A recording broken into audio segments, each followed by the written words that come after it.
날카로운 소리가 거실을 가득 채웠습니다. 할머니의 뺨이 빨갛게 달아올랐습니다. 제발 신경 좀 긁지 마시라고요, 어머니! 며느리의 손바닥 자국이 선명하게 새겨져 있었습니다. 제발, 제발, 좀! 하다 이제 도둑질도 하신 거예요? 거실에 긴장감이 흘렀습니다. 65살 할머니와 38살 며느리가 마주보고 서 있었습니다. 할머니, 9살 손주가 비명을 질렀습니다. 아이의 눈에서 눈물이 터져 나왔습니다. 며느리는 자신이 한 행동에 놀란 듯 당황했습니다. 어머니, 저도 오죽하면 이러겠어요? 며느리가 황급히 소리쳤습니다. 거실에 있던 모든 사람이 숨을 죽였습니다. 대기업 임원인 아들은 어머니를 바라보지도 못했습니다. 할머니의 눈에서 무언가가 변하기 시작했습니다. 대체 무슨 일이 벌어진 걸까요?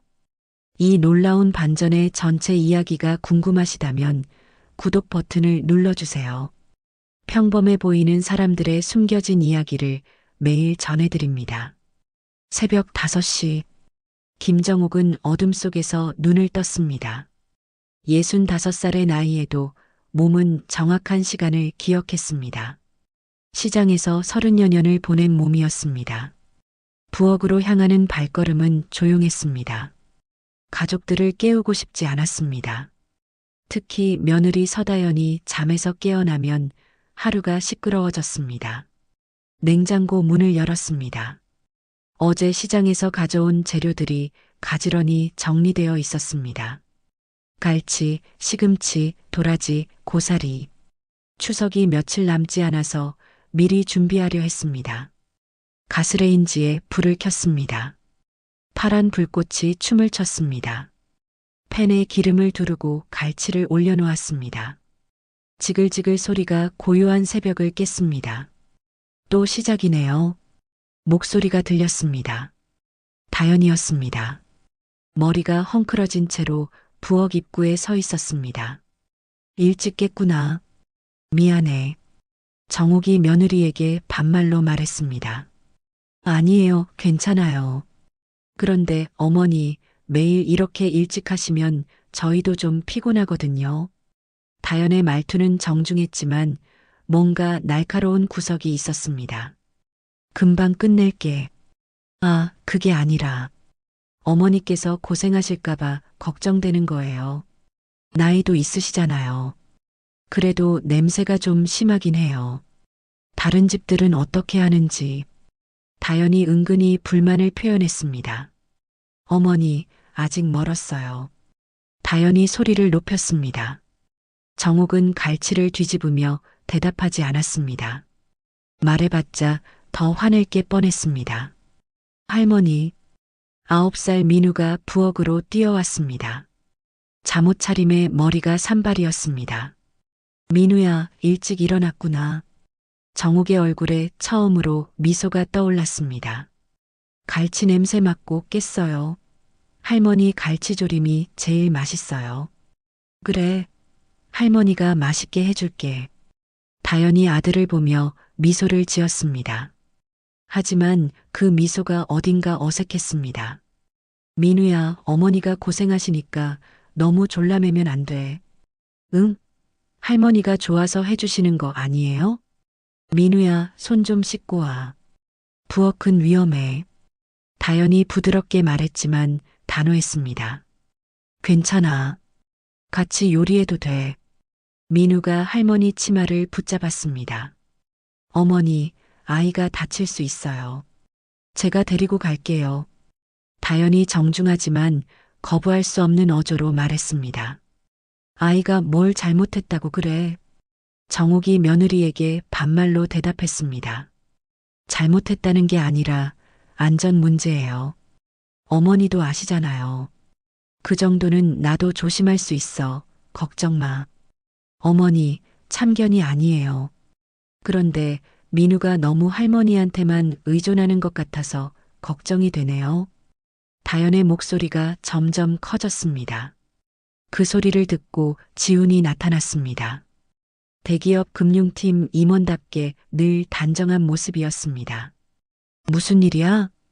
여보, 어머니가 또 새벽부터 요리하시고 계세요. 다연이 남편에게 매달렸습니다. 어머니, 다연이가 걱정해서 그런 거야. 너무 일찍 하시는 거 아니에요? 지훈이 어머니에게 말했습니다. 며느리 편만 들어주는 아들의 모습이었습니다. 미안해.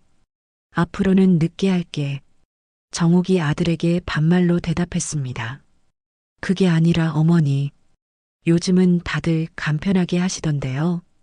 굳이 이렇게 힘들게 하실 필요가 있을까요?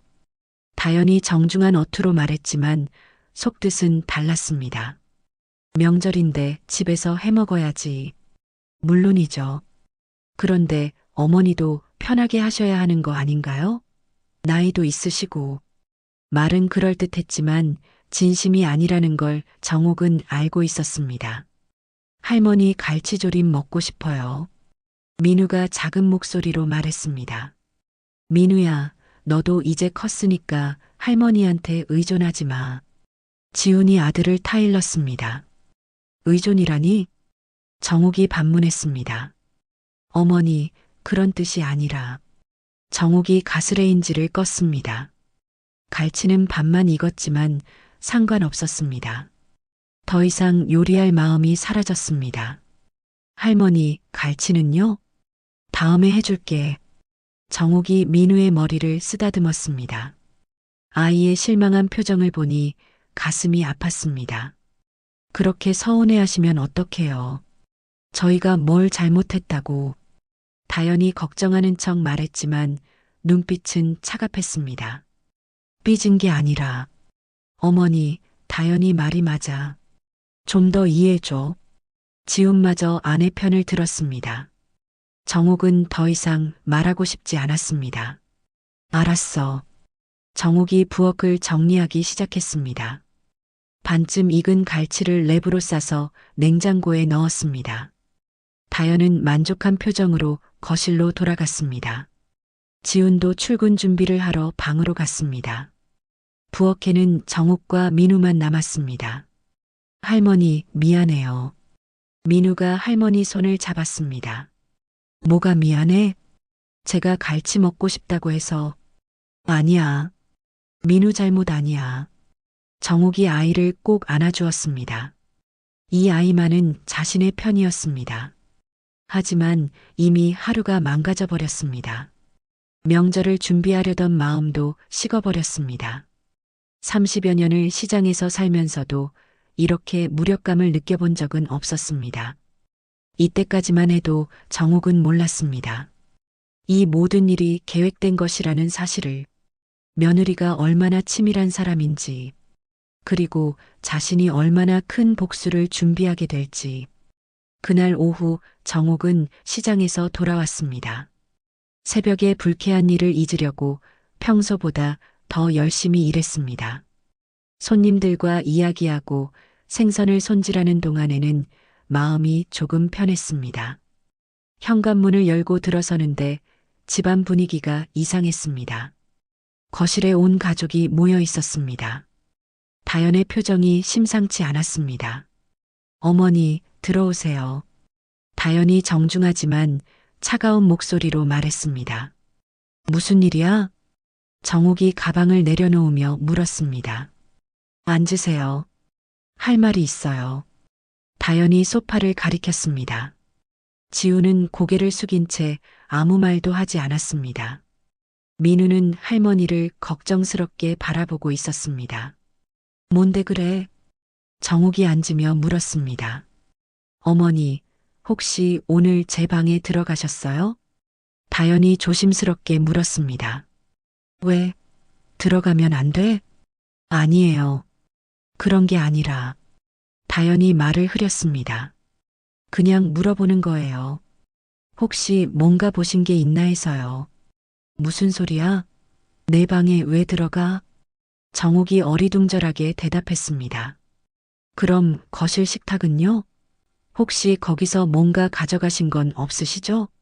다연의 목소리가 점점 날카로워졌습니다. 가져가다니? 무슨 소리를 하는 거야? 정욱이 점점 불안해졌습니다. 어머니, 저희가 식탁 위에 올려둔 돈 봤어요? 다연이 직접적으로 물었습니다. 돈? 무슨 돈? 민우 학원비예요. 오늘 내야 하는 돈이었는데 없어졌어요. 다연의 말에 정욱이 깜짝 놀랐습니다. 학원비가 없어졌다고? 네. 분명히 식탁 위에 봉투에 넣어서 올려뒀는데 사라졌어요. 그럼 다른 데 둔 거 아니야? 정욱이 당황하며 말했습니다. 아니에요. 분명히 거기 뒀어요. 다른 사람은 아무도 안 왔고요. 다연이 의미심장하게 말했습니다. 그럼 어디 갔겠어? 돈이 혼자 날아갈 리는 없잖아. 정욱이 상식적으로 대답했습니다. 그러게요. 돈이 혼자 날아갈 리는 없죠. 다연이 정욱을 똑바로 쳐다봤습니다. 뭘 말하려는 거야? 정욱이 불쾌한 표정을 지었습니다. 어머니, 정말 모르세요? 모른다고. 나는 내 돈 만진 적 없어. 정욱이 목소리를 높였습니다. 그럼 누가 가져갔을까요? 집에는 저희밖에 없었는데. 다연이 천천히 말했습니다. 나는 정말 모르겠어. 다시 잘 찾아봐. 이미 다 찾아봤어요. 정말 없어요. 다연이 단호하게 말했습니다. 그때 지훈이 입을 열었습니다. 어머니, 혹시 실수로라도. 지훈아, 너도 나를 의심하는 거야? 정욱이 아들을 보며 상처받은 표정을 지었습니다. 의심이 아니라 그냥 혹시 몰라서요. 지훈이 어머니의 눈을 피하며 말했습니다.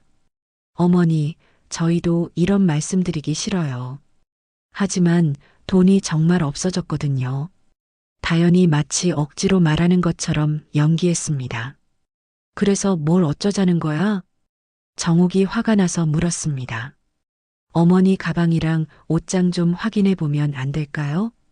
혹시 실수로 가져가신 건 아닌지. 다연이 조심스럽게 제안했습니다. 뭐라고? 내 가방을 뒤지겠다고? 정욱이 소리를 질렀습니다. 어머니, 진정하세요. 그냥 확인만 하는 거예요. 지훈이 어머니를 달랬습니다. 확인이라니. 이게 무슨 상황이야? 나를 도둑으로 보는 거야? 정욱이 분노했습니다. 도둑이라는 게 아니라. 도둑이 아니면 뭐야? 내 가방 뒤진다는 게. 정욱의 목소리가 떨렸습니다. 어머니, 너무 흥분하지 마세요. 저희도 어쩔 수 없어서 그러는 거예요. 다연이 차분하게 말했습니다. 어쩔 수 없다고? 내가 돈 관리를 제대로 안 해놓고 나한테 뒤집어 씌우는 거 아니야? 정욱이 반박했습니다. 관리를 제대로 했어요. 분명히 거기 뒀다고요. 다연이 목소리를 높였습니다. 그럼 뭐야? 내가 훔쳤다는 거야? 그런 뜻이 아니에요. 하지만 다른 가능성이 없잖아요. 다연이 냉정하게 말했습니다. 가능성이라니. 너 지금 뭐라고 하는 거야? 정욱이 일어나려고 했습니다. 어머니, 앉으세요. 이런 식으로 화내시면 더 의심스러워져요. 다연이 날카롭게 말했습니다. 의심스럽다고? 내가 의심스럽다고? 정욱이 믿을 수 없다는 표정을 지었습니다. 그때 지훈이 결심한 듯 일어났습니다. 어머니, 죄송하지만 확인 좀 하겠습니다. 지훈아. 정욱이 아들을 불렀지만 지훈은 이미 어머니의 방으로 향했습니다. 서랍을 열고 옷장을 뒤지는 소리가 들렸습니다. 정욱은 그 소리를 들으며 모멸감에 떨었습니다. 자신의 아들이 자신을 도둑 취급하는 상황이었습니다. 몇 분 후 지훈이 돌아왔습니다. 이상하다 없네. 지훈이 조용히 말했습니다. 당연히 없지. 내가 안 가져갔으니까. 정욱이 소리쳤습니다. 그럼 어디 갔을까요? 다연이 의미심장하게 말했습니다. 모르겠어. 내가 잘못 둔 거 아니야? 정욱이 화를 냈습니다. 그때 다연이 갑자기 일어나서 정욱에게 다가왔습니다. 어머니, 정말 실망이에요. 뭐가 실망이야? 아직도 거짓말 하시는 거예요? 다연의 목소리가 차갑게 변했습니다. 거짓말이라니. 어머니, 인정하세요. 그래야 우리도 이해할 수 있어요. 다연이 흥분하며 정옥을 내려다봤습니다. 인정할 게 뭐가 있어. 나는 정말 안 가져갔어. 정옥이 절규했습니다. 그때였습니다. 정옥이 일어나서 다연에게 소리쳤습니다. 이제 그만해. 선 넘지 마. 너 지금 굉장히 무례한 거 알지? 하지만 다연은 그 경고를 무시했습니다. 오히려 더 자극받은 듯 보였습니다. 딱! 다연의 손이 정옥의 뺨을 때렸습니다. 어머니, 지금 소리까지 지르시는 거예요? 진짜 제발 신경 좀 긁지 마세요. 다연이 황급히 소리쳤습니다. 민우가 울음을 터뜨렸고 지우는 어쩔 줄 몰라 했습니다. 내일까지 학원비 돌려놔요. 안 그러면 이 집에서 나가세요. 다연이 차갑게 최후 통첩을 했습니다. 정옥은 뺨을 만지며 며느리를 바라봤습니다. 그리고 조용히 방으로 들어가서 짐을 쌌습니다. 더 이상 이 집에 있을 수 없었습니다. 저녁 무렵 정옥은 작은 가방 하나만 들고 집을 나섰습니다. 뒤돌아보지 않았습니다. 하지만 마음속에는 무언가가 끓어오르고 있었습니다. 찜질방 한 구석에 정옥이 웅크리고 앉아 있었습니다. 벌써 사흘째였습니다. 집을 나온 후 갈 곳이 여기밖에 없었습니다. 목욕탕에서 몸을 씻고 찜질방에서 잠을 청했습니다. 다른 사람들은 TV를 보거나 이야기를 나누고 있었습니다. 하지만 정옥은 계속 생각만 했습니다. 며느리의 차가운 눈빛, 아들의 배신, 그리고 민우의 울음소리가 계속 머릿속을 맴돌았습니다. 할머니, 괜찮으세요? 옆에 있던 중년 여자가 말을 걸었습니다. 네, 괜찮습니다.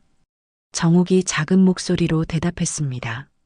며칠째 여기 계시는 것 같은데 집에 못 들어가시는 거예요? 그런 셈이에요. 정옥이 한숨을 쉬었습니다. 가족한테 무슨 일 있으셨나요? 여자가 걱정스럽게 물었습니다. 며느리가 저를 도둑이라고 했어요. 정옥이 처음으로 누군가에게 털어놓았습니다. 도둑이라뇨? 그게 무슨 말씀이세요? 학원비가 없어졌다면서 저한테 뒤집어 씌웠어요. 증거도 없으면서요. 정옥의 목소리가 떨렸습니다. 그럴 리가요. 아들은 뭐라고 하던가요? 아들도 며느리 편이에요. 제 방까지 뒤졌어요. 정옥이 쓴웃음을 지었습니다. 세상에, 그런 며느리가 어디 있어요? 여자가 혀를 찼습니다. 저도 믿을 수가 없었어요.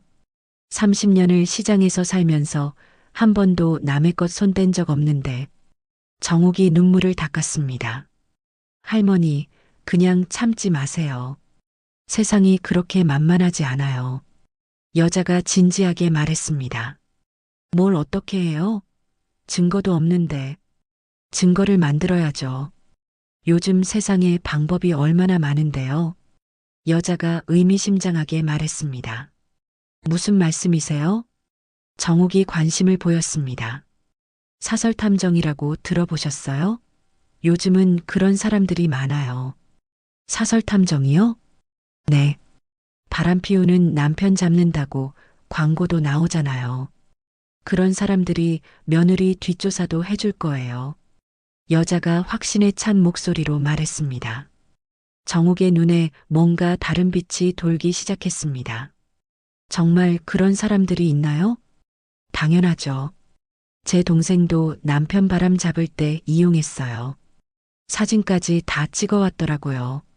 그럼 며느리도 물론이죠. 틀림없이 뭔가 숨기는 게 있을 거예요. 그런 여자들은 다 그래요. 여자가 단정적으로 말했습니다. 정옥은 밤새 잠을 이루지 못했습니다. 사설탐정이라는 말이 계속 머릿속을 맴돌았습니다. 정말 며느리에게 뭔가 숨겨진 게 있을까요? 다음 날 아침 정옥은 인터넷 카페로 향했습니다. 어설프게나마 컴퓨터를 다룰 줄 알았습니다. 시장에서 장부 정리할 때 배웠던 것이었습니다. 사설탐정이라고 검색했습니다. 정말 많은 업체들이 나왔습니다. 불륜조사, 신원조사, 뒷조사, 온갖 종류의 광고들이 화면을 가득 채웠습니다. 그 중에서 눈에 띄는 광고 하나를 발견했습니다. 민간조사소 철저한 증거 수집, 완벽한 비밀 보장. 전화번호를 적어놓고 카페를 나왔습니다. 길을 걸으면서 계속 고민했습니다. 정말 이런 일을 해도 되는 걸까요? 하지만 며느리의 차가운 눈빛이 떠올랐습니다. 뺨을 때린 그 순간 모든 모멸감이 다시 살아났습니다. 나도 가만히 있지 않겠어. 정욱이 중얼거렸습니다. 공중전화 박스를 찾아서 번호를 눌렀습니다. 가슴이 두근거렸습니다. 민간조사소입니다. 남자 목소리가 들렸습니다. 저 상담을 받고 싶은데요. 정욱이 떨리는 목소리로 말했습니다. 어떤 종류의 상담이신가요? 가족 문제인데 직접 만나서 얘기할 수 있을까요? 물론입니다. 언제 오시겠어요? 지금 당장 가능한가요? 정욱이 급하게 물었습니다. 네, 주소 알려드릴게요. 1시간 후 정욱은 작은 사무실 앞에 서 있었습니다. 민간조사소라는 간판이 걸려 있었습니다. 문을 열고 들어갔습니다. 어서 오세요. 40대 후반으로 보이는 남자가 일어나서 인사했습니다. 최철민이라고 자기소개를 했습니다. 앉으세요. 무슨 일로 오셨는지 말씀해 보세요. 철민이 차를 내오며 말했습니다. 정욱은 처음부터 끝까지 모든 이야기를 했습니다.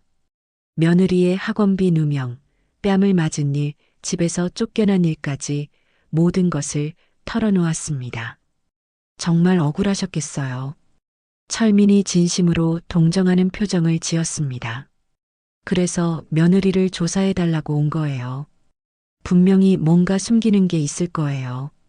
정욱이 결연한 표정으로 말했습니다. 보통 그런 경우가 많아요. 남을 의심하는 사람일수록 자기가 뭔가 숨기고 있는 법이죠. 철민이 고개를 끄덕였습니다. 정말 찾아낼 수 있나요? 정욱이 간절하게 물었습니다. 물론입니다. 저희는 전문가니까요. 다만 시간이 좀 걸릴 수 있어요. 얼마나요? 보통 한 달 정도 봐야 해요. 비용은 200만 원 정도 될 것 같고요. 철민이 조심스럽게 말했습니다. 정욱이 잠시 망설였습니다. 200만 원은 작은 돈이 아니었습니다. 할머니, 고민되시죠? 하지만 생각해 보세요. 평생 억울하게 살 거예요? 철민이 설득했습니다. 저한테는 큰 돈이에요. 정욱이 솔직하게 말했습니다. 그럼 절반만 먼저 주시고 결과가 나오면 나머지 주세요. 철민이 양보했습니다. 정욱은 마지막으로 한 번 더 생각했습니다. 정말 이런 일을 해도 되는 걸까요? 하지만 며느리의 뺨따기가 떠올랐습니다. 그리고 아들의 차가운 눈빛도. 좋습니다. 하겠습니다. 정욱이 결심했습니다. 현명한 선택이에요. 후회하지 않으실 거예요. 철민이 만족스러운 표정을 지었습니다. 계약서를 작성하고 착수금을 지불했습니다. 평생 모은 돈의 일부였지만 아깝지 않았습니다. 며느리 사진이나 정보를 좀 더 주세요. 핸드폰으로 찍은 사진이 있어요. 정욱이 사진을 보여주었습니다. 충분해요. 일주일 후에 연락드리겠습니다. 철민이 자신 있게 말했습니다. 사무실을 나서면서 정욱의 마음이 조금 가벼워졌습니다. 이제 혼자가 아니었습니다. 전문가가 도와주기로 했습니다. 다연아, 각오해라. 정욱이 작은 목소리로 중얼거렸습니다. 복수가 시작되는 순간이었습니다. 일주일 후 철민에게서 전화가 왔습니다. 정욱은 여전히 찜질방에서 지내고 있었습니다. 심장이 두근거렸습니다. 할머니, 만나서 얘기해야겠어요. 철민의 목소리가 심상치 않았습니다. 뭔가 나왔나요? 정욱이 급하게 물었습니다. 전화로는 말하기 어려워요. 사무실로 오세요. 1시간 후 정욱은 다시 민간조사소에 앉아 있었습니다. 철민의 표정이 복잡했습니다. 할머니, 마음의 준비를 하세요. 철민이 조심스럽게 말했습니다. 무슨 일인가요? 정욱이 불안해했습니다. 며느리분이 다른 남자와 만나고 있어요. 철민이 직설적으로 말했습니다. 정욱이 깜짝 놀랐습니다. 학원비 도둑 누명은 억울했지만 분류는 예상하지 못했습니다. 정말인가요? 사진이 있어요. 철민이 봉투를 꺼냈습니다. 그 안에는 여러 장의 사진이 들어 있었습니다. 첫 번째 사진을 보는 순간 정욱은 말을 잃었습니다. 다연이 낯선 남자와 호텔 로비에서 대화하고 있었습니다. 두 사람의 모습이 너무 자연스러웠습니다. 이 남자가 누구예요? 정욱이 떨리는 목소리로 물었습니다. 아직 신원은 파악 중이에요. 하지만 나이는 40대 초반으로 보이고 차림새로 봐서는 회사원 같아요. 철민이 설명했습니다. 두 번째 사진에는 둘이 백화점에서 쇼핑하는 모습이 담겨 있었습니다. 다연이 남자의 팔짱을 끼고 있었습니다. 마치 연인처럼 보였습니다. 언제 찍은 거예요? 어제 오후에요. 며느리분이 집에서 나온 후 바로 이 남자를 만났어요. 집에서 나왔다고요?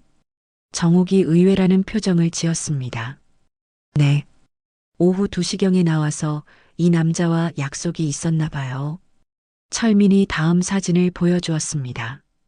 세 번째 사진은 더 충격적이었습니다. 둘이 호텔 엘리베이터에 함께 타는 모습이었습니다. 다연의 얼굴에 웃음이 가득했습니다. 이건 정말 확실한 건가요? 정욱이 믿기 어렵다는 표정을 지었습니다. 사진이 증거예요. 그리고 이걸 보세요. 철민이 마지막 사진을 내밀었습니다.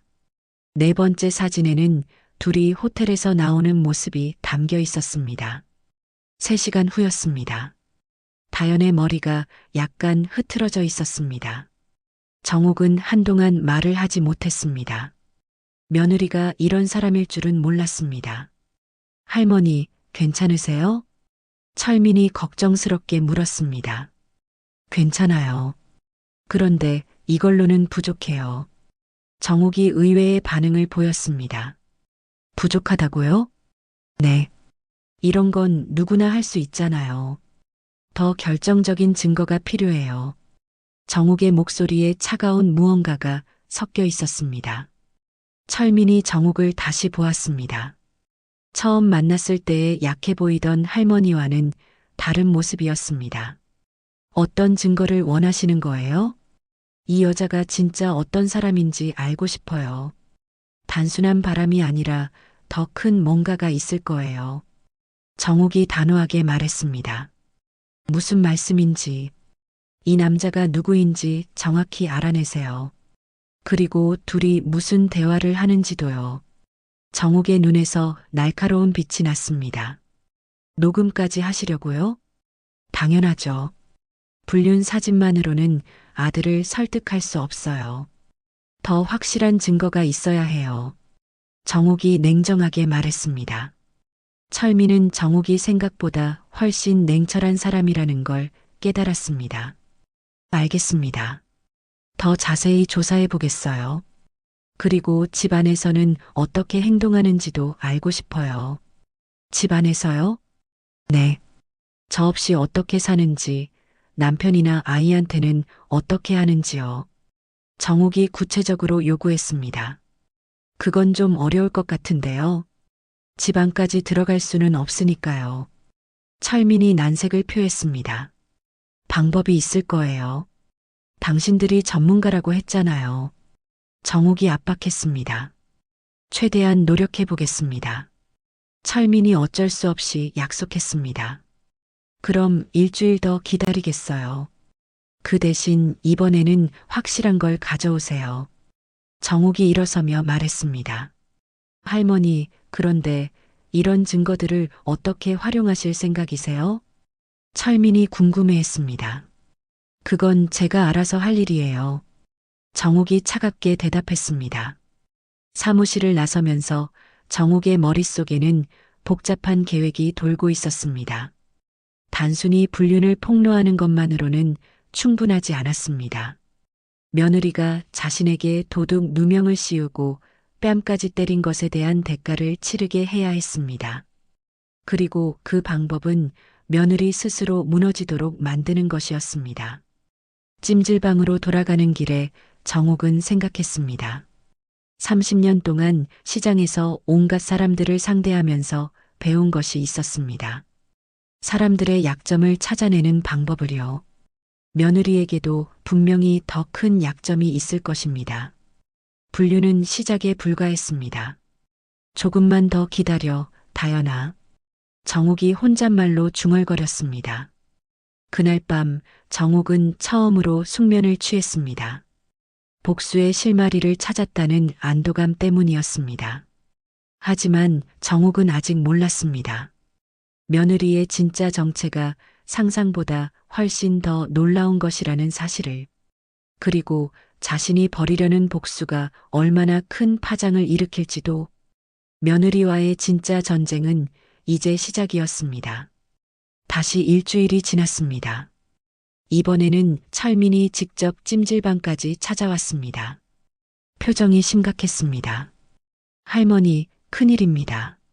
철민이 주변을 살피며 작은 목소리로 말했습니다. 무슨 일이에요?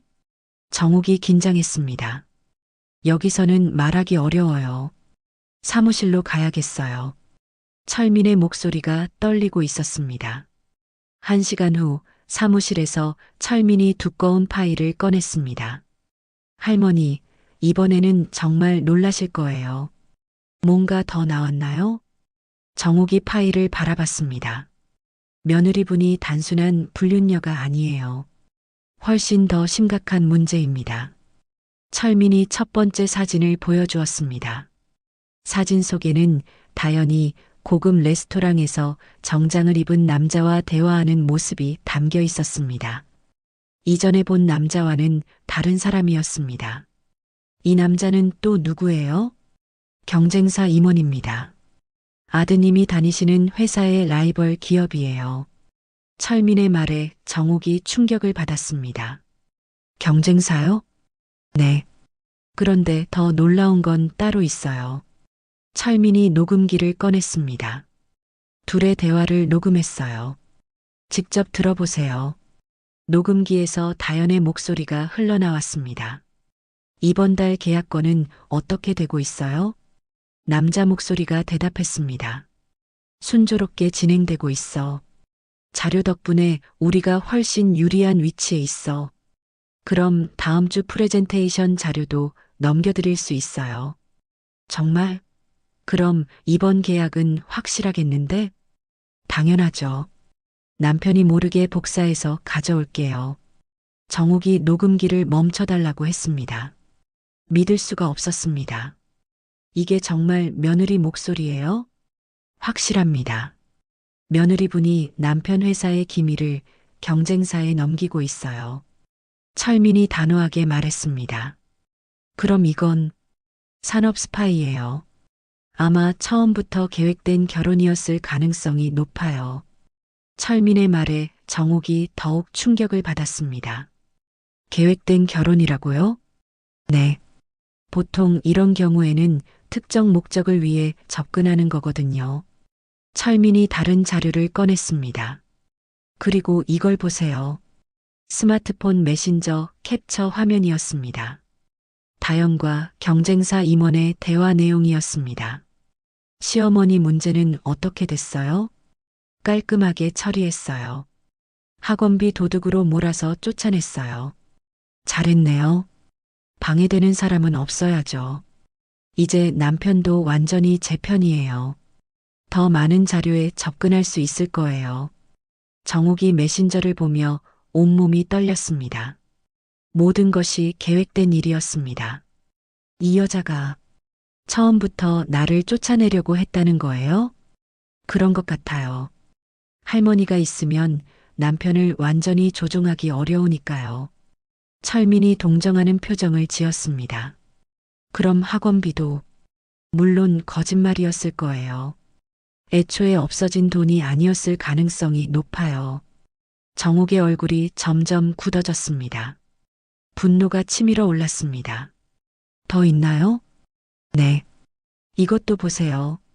철민이 또 다른 메신저 캡처를 보여주었습니다.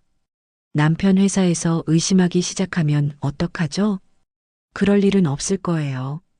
시어머니만 없으면 완벽해요. 정말 잘 계획하셨네요. 도둑 누명까지 씌우다니. 어차피 늙은 여자 한 명이에요. 누가 믿겠어요?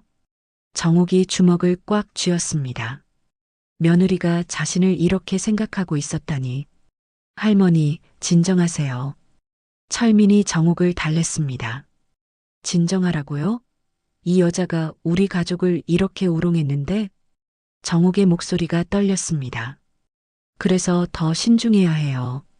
이런 여자는 보통 사람이 아니니까요. 철민이 걱정스럽게 말했습니다. 하지만 정옥의 눈에는 다른 빛이 돌고 있었습니다.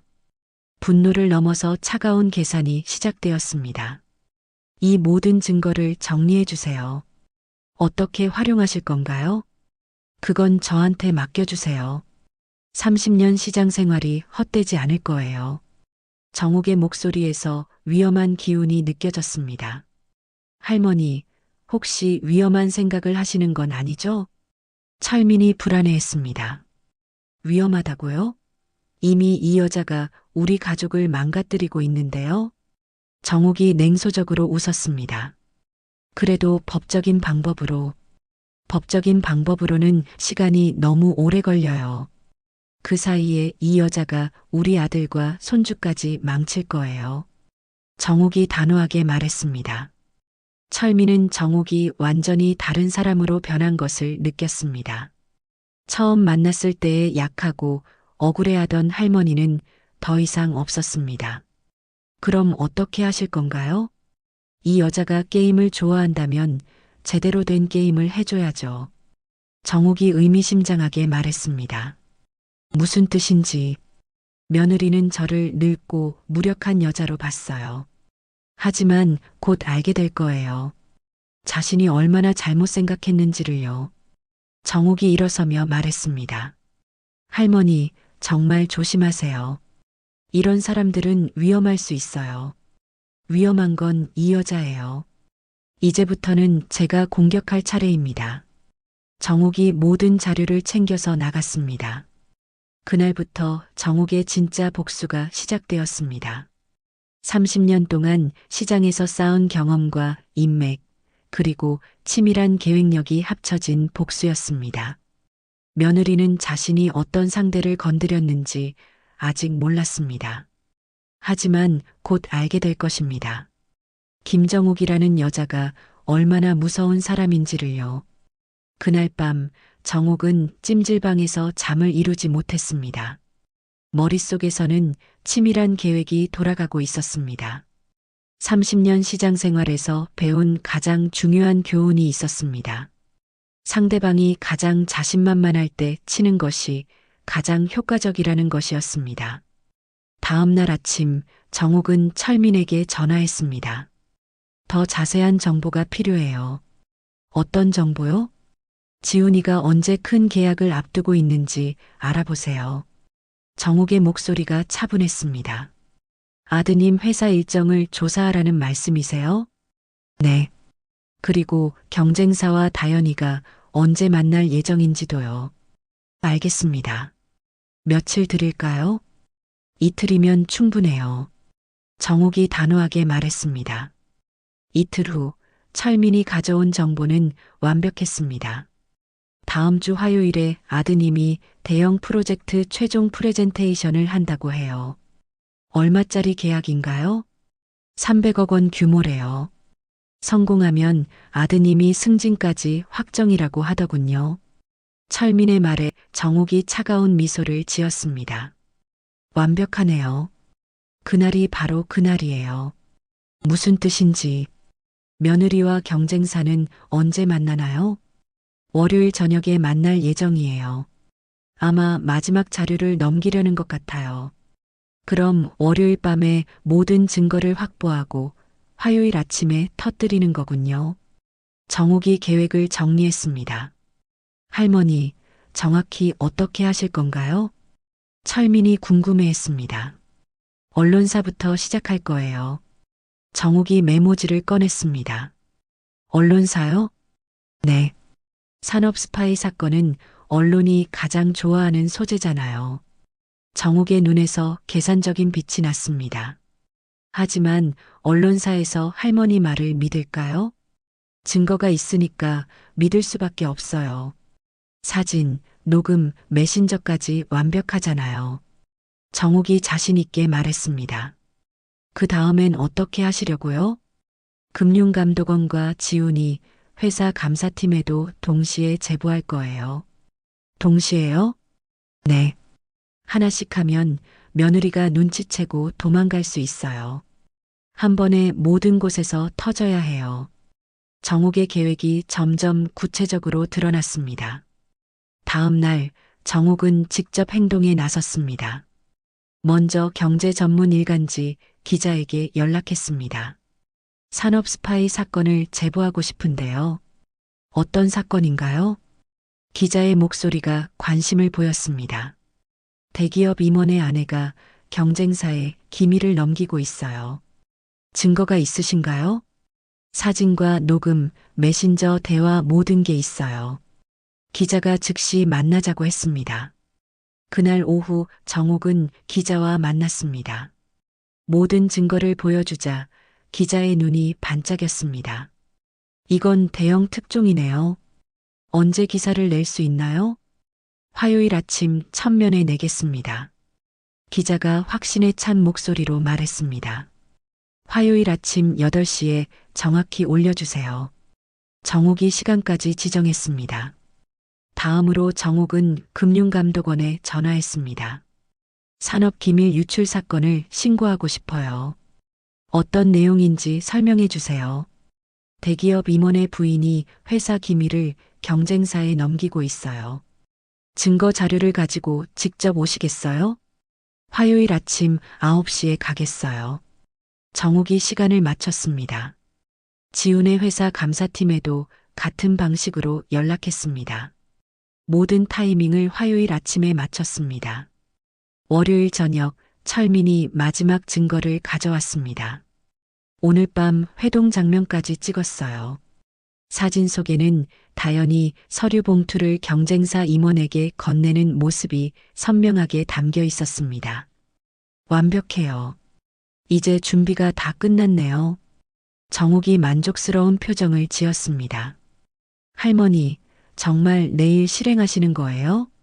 철민이 마지막으로 확인했습니다. 당연하죠. 지훈이가 프레젠테이션 하는 바로 그 순간에 모든 게 터질 거예요. 혹시 아드님이 다치는 건 아닐까요? 철민이 걱정했습니다. 지훈이는 피해자예요. 오히려 이번 일로 며느리의 진실을 알게 되는 거죠. 정욱이 냉정하게 말했습니다. 그래도 충격이 클 텐데. 충격이 클수록 좋아요. 그래야 완전히 정신을 차리죠. 정욱의 목소리에는 흔들림이 없었습니다. 화요일 새벽 정욱은 일찍 일어났습니다. 오늘이 바로 그날이었습니다. 복수의 날이었습니다. 아침 8시 경제신문 인터넷판에 대형 기사가 올라왔습니다. 대기업 임원 부인, 산업 스파이 혐의, 경쟁사의 기밀 유출. 기사는 순식간에 포털 사이트 메인을 장식했습니다. 9시 금융감독원에 정식 신고가 접수되었습니다.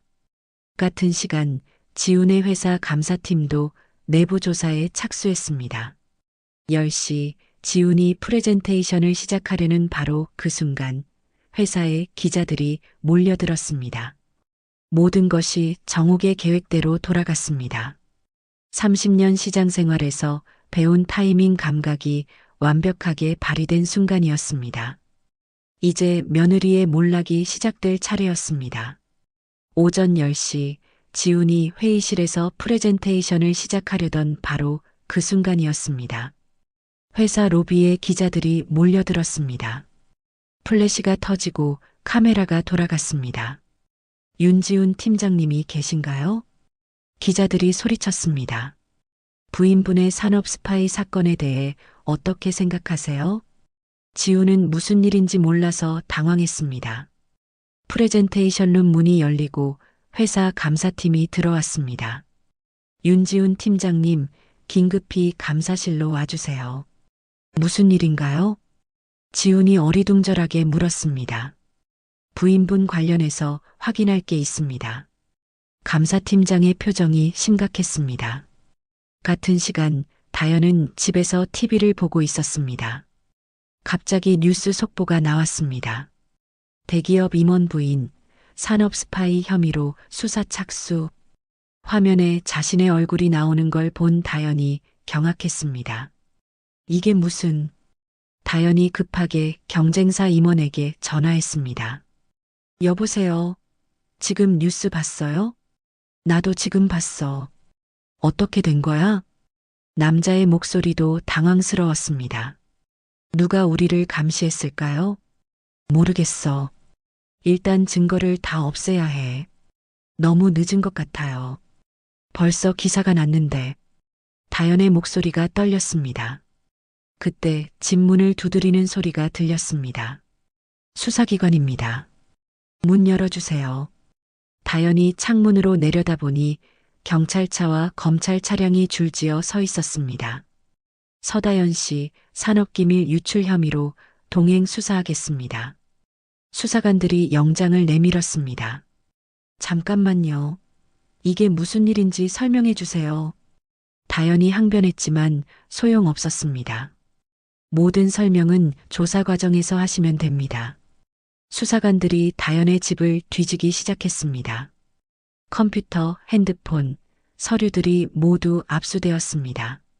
제가 뭘 잘못했다는 거예요? 경쟁사와의 기밀 유출 정황이 포착되었습니다. 자세한 건 조사받으면서 말하세요. 다현이 수갑을 차고 연행되는 모습이 아파트 주민들과 기자들에게 포착되었습니다. 플래시가 터지고 비디오 카메라가 돌아갔습니다. 산업 스파이 혐의 서다현 씨 긴급 체포. 뉴스는 실시간으로 전해졌습니다. 회사에서 지훈은 감사실에서 조사를 받고 있었습니다. 팀장님, 부인분과 관련된 이 자료들을 본 적이 있으신가요? 감사팀이 사진들을 보여주었습니다. 다현이 경쟁사 임원과 만나는 사진들이었습니다. 이게 무슨 사진인가요? 지훈이 믿을 수 없다는 표정을 지었습니다. 부인분이 경쟁사에 우리 회사 기밀을 넘긴 증거입니다. 그럴 리가 없어요. 제 아내는 그런 사람이 아니에요. 지훈이 부인했습니다. 녹음 파일도 있습니다. 들어보시겠어요? 녹음기에서 다현의 목소리가 흘러나왔습니다. 남편이 모르게 복사해서 가져올게요. 지훈의 얼굴이 창백해졌습니다. 분명히 아내의 목소리였습니다. 이건 정말 제 아내 목소리네요. 지훈이 충격에 빠져 중얼거렸습니다. 팀장님도 조사를 받으셔야 합니다. 혹시 아시는 게 있으면 말씀해 주세요. 저는 정말 아무것도 몰랐어요. 아내가 이런 일을 할 줄은. 지훈이 무너져 내렸습니다. 오후가 되자 더 충격적인 뉴스가 터졌습니다. 서다현 씨 시어머니에게 도둑 누명 씌워 쫓아낸 사실 추가 확인. 계획적으로 가족 해체 시도. 산업 스파이 활동을 위한 사전 작업. 언론은 다현의 모든 행태를 파헤치기 시작했습니다. 정옥이 제공한 자료들이 하나씩 공개되었습니다. 저녁 뉴스에는 더욱 자세한 내용이 나왔습니다. 서다현 씨는 결혼 초기부터 계획적으로 남편 회사의 기밀에 접근했으며 방해가 되는 시어머니를 쫓아내기 위해 학원비 도둑 누명까지 씌운 것으로 드러났습니다. 뉴스 화면에는 다현이 정옥의 뺨을 때리는 CCTV 영상까지 나왔습니다. 특히 무고한 시어머니를 폭행한 장면까지 포착되어 여론의 공분을 사고 있습니다. 인터넷에는 다연을 비난하는 댓글들이 쏟아졌습니다. 저런 여자가 어떻게 며느리라고, 시어머니한테 저런 짓을 하다니 정말 충격적이다. 계획적인 범죄자네. 무서운 여자다. 다연은 구치소에서 이 모든 상황을 지켜볼 수밖에 없었습니다. 변호사를 통해 전해 들은 소식들이 절망적이었습니다. 부인, 여론이 너무 좋지 않아요. 언론에서 계속 자료를 공개하고 있어서 누가 이런 짓을 한 거예요? 다연이 분노했습니다. 아직 정확히 모르겠어요. 하지만 누군가 치밀하게 준비한 것 같아요. 한편 지우는 회사에서 대기 발령을 받았습니다. 300억 원 계약은 물론 무산되었고 승진은커녕 파면 위기에 처했습니다. 팀장님, 회사 입장에서는 어쩔 수 없어요. 여론이 너무 나빠서. 알겠습니다. 제가 잘못 관리한 거죠. 지훈이 고개를 숙였습니다. 집으로 돌아온 지훈을 기다리는 건 기자들 뿐이었습니다. 부인의 산업 스파이 활동에 대해 어떻게 생각하세요? 어머님과의 관계는 어떻게 되는 건가요? 지훈은 아무 대답도 하지 못하고 집으로 들어갔습니다.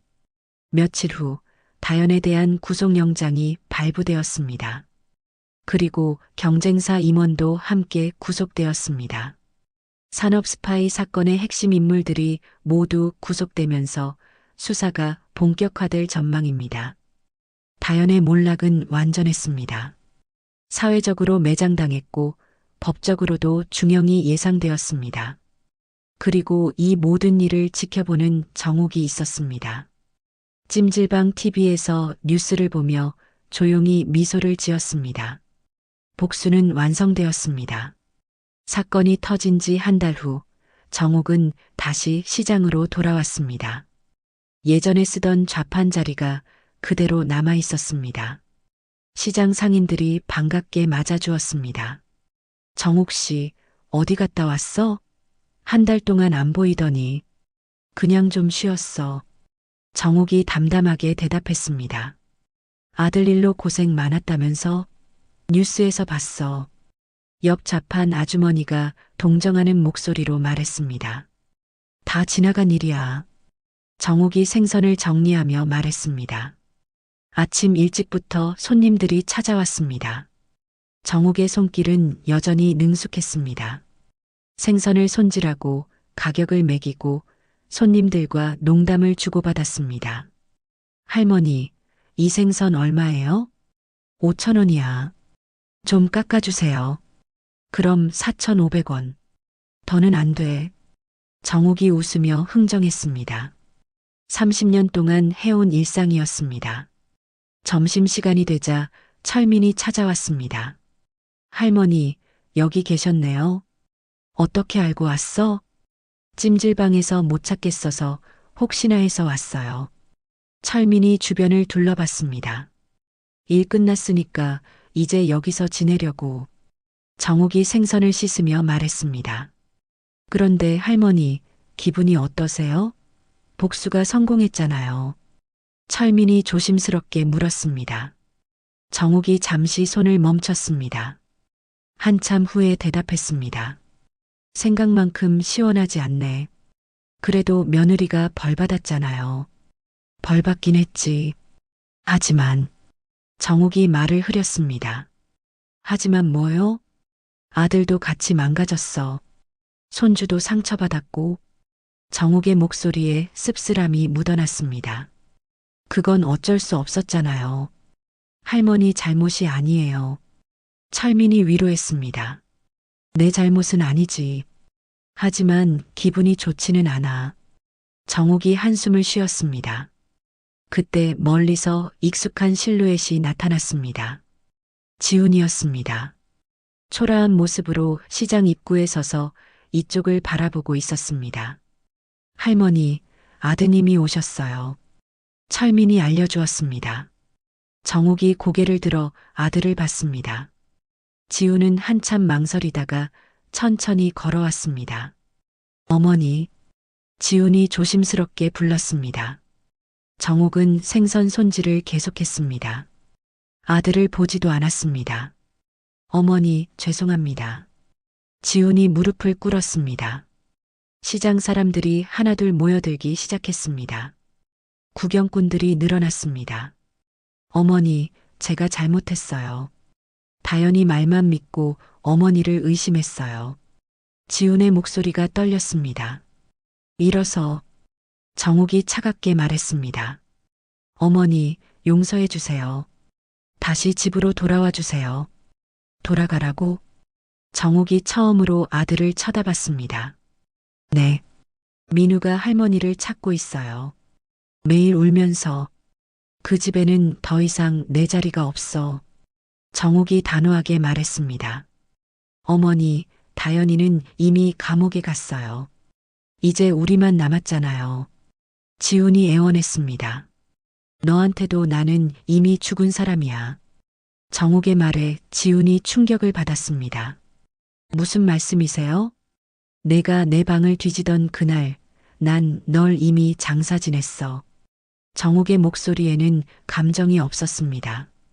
어머니, 이제가 더 이상 모르는 사람처럼 살자. 정옥이 다시 생선 손질을 시작했습니다. 지훈은 한참 더 무릎 꿇고 있었습니다. 하지만 정옥은 끝까지 아들을 보지 않았습니다. 결국 지훈이 일어나서 돌아갔습니다. 뒷모습이 초라했습니다.